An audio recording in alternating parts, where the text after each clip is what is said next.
أي ابن آدم إن التواضع مرتبة، للشرف خذها مكانة ومعلمه، إن التخلق بالأخلاق منزلة، فلو كان ظلم فالقلب مظلم. العنصرية معناها انك تفرق شخص عن شخص او تحب شخص اكتر من شخص علشان هو مختلف عنك في لونك او جنسيتك او حتى شكلك وطريقة التعامل. كمان اتذكرت في القرآن الكريم زي مثلا بسم الله الرحمن الرحيم: يا أيها الذين آمنوا اجتنبوا كثيرا من الظن إن بعض الظن إثم، ولا تجسسوا ولا يغتب بعضكم بعضا أيحب أحدكم أن يأكل لحم أخيه ميتا فكرهتموه واتقوا الله إن الله تواب رحيم. يعني العنصرية ديت انك لما انك تحب حد اكتر من حد، وحتى لو ما كانش مثلا ده محبوب ليك ان انت تفرق ما بينهم.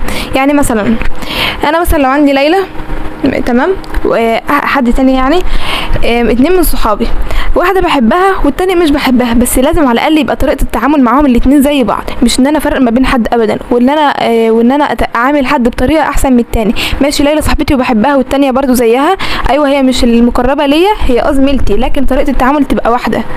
يعني مثلا الايه دي بتشرح ايه؟ انت هترضى ان انت تاكل لحم اخوك ميت؟ فاكيد مش هترضى. فان انت اللي ما تقبلهوش على نفسك ما تقبلهوش على غيرك، فاحنا لازم ما نفرقش ما بين حد. صراحة انا بشوف ان العنصرية دي ابشع حاجة الانسان ممكن يعملها. يعني ليه احكم على حد من شكله، من لبسه، من طريقة كلامه، من طريقته مع الناس؟ انا معرفش ايه اللي جواه. وعلى فكرة اغلبية الناس او كل الناس، واعتقد كمان يعني ان في كلنا تمام، يعني مش حد معين، بس ليه بنحكم عليه؟ احنا لو جينا نبصلها بشكل تاني، احنا ليه بنحكم عليه؟ يعني هو طريقة لبسه كده او طريقة كلامه او ايا كان، ليه نحكم عليه؟ بس اللي هو يعني قصدك اللي هو ما تحكمش على الكتاب من غلافه. بالظبط.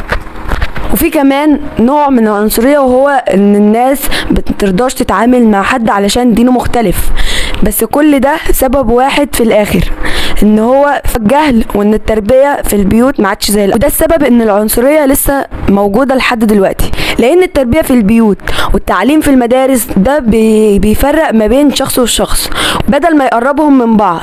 بس احنا ممكن نقدر نغير ده لو كل واحد فينا بدأ بنفسه ان هو يتغير ويحب كل اللي حواليه، هنقدر نغير ده من نفسنا.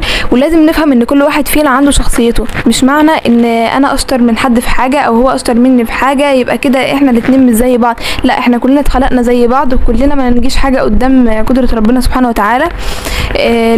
لازم نفهم ان مهما كان هو مش بالحجم ولا بالقدرات، كل واحد عنده مميزاته. انا ممكن اقدر اعمل حاجة ليلى ما تقدرش تعملها، او هي تعمل حاجة انا ما اقدرش اعملها، وهكذا. فلازم نفهم ان كل واحد على قد قدراته، وكل واحد ربنا مديه الحاجات اللي تقدر ان هي تساعده ان هو يعيش. واحنا في الاول وفي الاخر مخلوقين عشان ايه؟ وما خلقت الجن والانس الا ليعبدون، عشان عباده ربنا. واي حاجه احنا بنعملها لازم تكون في طريق السعي ان احنا نعبد ربنا، وان احنا نعمل حاجه ما ترضيه ما تغضبهوش. وكل ده في الاول وفي الاخر ربنا خلقنا بشخصياتنا عشان يشوف مين اللي هيقدر يعمر ومين اللي هيفسد في الارض. وكمان الاختلاف مش عيب، ان انت تبقى مختلف ده مش عيب، ده ميزة. دايما الناس بتبص على الحاجة المختلفة.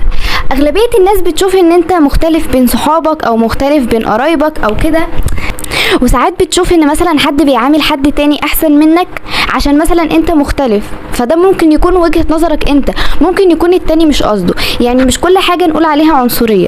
وبرضو انتوا في ناس كتير بتفهم العنصرية بشكل غلط. يعني مش معنى مثلا لو في اتنين والاتنين دولت يعني لازم واجباتهم زي بعضها، يعني مش قصدي الواجبات اللي هو الهوم ورك والحاجات دي، اللي هو واجباتهم تجاه الحياة او كده زي بعضها. مش معنى ان واحد عمل واجبه كويس والتاني عمل واجبه مش كويس فانا عاتبت اللي هو عامل مش كويس ان انا كده بفرق ما بينهم وان دي عنصرية. لا بالعكس، انا لازم ادي حافز عشان التشجيع. لازم ان التاني برضو يكون عنده مش غيرة، غبطة لزميله عشان يعرف ان هو لازم يعمل زيه، مش اللي هو يعمل زيه، يعمل واجباته، يأدي واجباته زيه. يعرف ان هو لو عايز ينال شكر وتقدير زيه ان هو يعمل اللي عليه.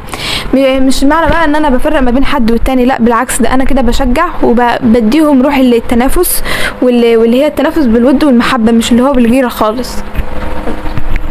وبكده النهاية عرفنا ان الاختلاف مش عيب، الاختلاف ده حاجة مفيدة. يعني مثلا لو كلنا بقينا دكاترة، المزارع هيوفر لنا الغذاء، يعني لازم يكون في مزارعين ودكاترة ومهندسين وكل حاجة علشان نقدر نكمل بعضنا. ونشوفكم في حلقة جديدة مش عارفين عنوانها ايه، ومع السلامة.